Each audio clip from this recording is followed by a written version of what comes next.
I'm going to speak about Ong Bak 3, another movie by Tony Jaa. Tony Jaa, to me, is a true martial artist. He's been creating movies to educate the public on the spiritual side of the martial arts, and he definitely is very talented, technique-wise, physically fit, and everything, too. He created Ong Bak 1, 2, and 3. Now, 1 was very different from 2 and 3. Number 1 just basically gained him a lot of attention and one of his best movies and got him well known. Number 2 had a different type of storyline, very unrelated to number 1, but number 2 was strictly all physical, all yang, all strength, just a lot of fighting, like the most fighting that you'd find in many martial arts movies. Very aggressive, number 2. And then number 3 is very soft, showing a lot of the softer aspects in the martial arts and showing the love and the compassion and basically educating the public that, you know, to go beyond just violence and to express yourself through art. And he even expressed himself through dancing and, you know, in the movie. And you see in the movie, you know, one of the very few times that he ever smiled was when he was with his childhood lady friend, and he was very happy when he was with her and he was just dancing with her, and it showed the very softer side of the martial arts. Okay, and it also showed that, you know, conflicts between individuals or nations oftentimes cannot be resolved just through violence. You know, when you kill somebody out of revenge, then somebody else is going to try to kill you or somebody else that you love out of revenge. It just goes back and forth and it's never ending. You know, somebody has to decide to make the violence stop in more of a peaceful way.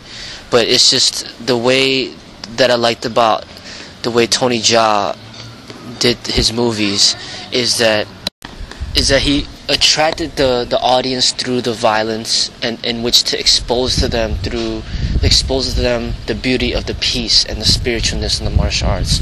So you see Ong Bak number 1 gained the attention of the crowd in order to get them to be supportive of Tony Jaa and to become a fan of Tony Jaa.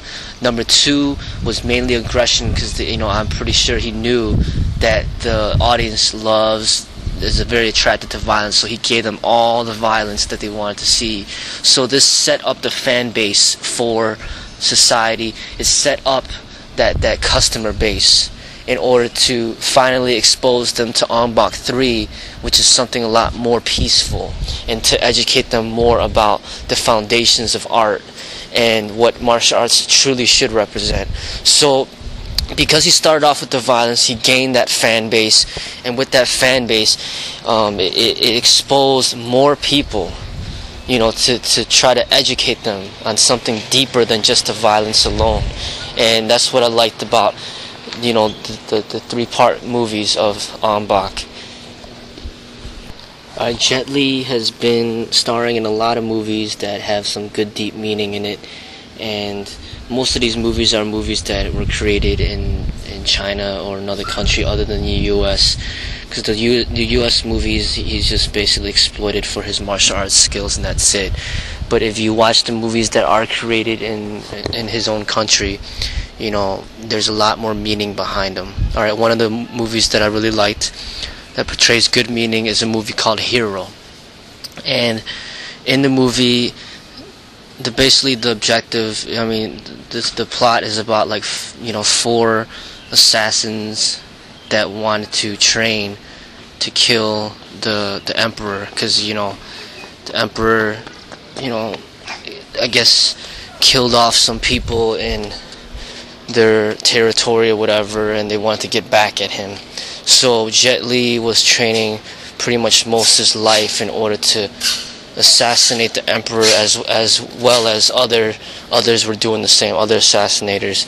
But there was one assassinator who started practicing calligraphy, and then he realized something deeper than the violence, and he realized peace.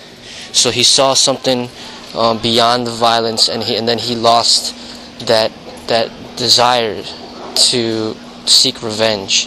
He tried to educate, you know, his girlfriend about this, but she just was too stubborn, hard-headed, and would not listen.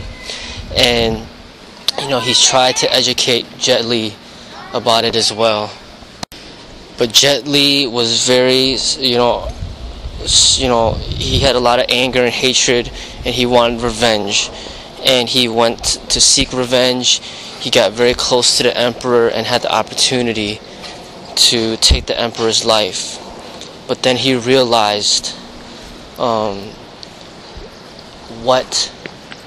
something that goes beyond the violence. And he realized what the emperor was trying to do, and that the emperor was trying to unify the nation, to be strong as one. So Jet Li was able to realize what the other assassin realized through the practice of calligraphy. He realized something that went beyond the violence, and he saw that revenge is not the answer for all conflict in the world.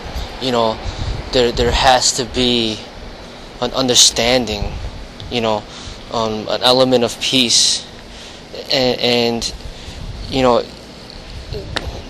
when you see this in this movie, you'll see that a lot of people are like that. They have a lot of anger inside of them.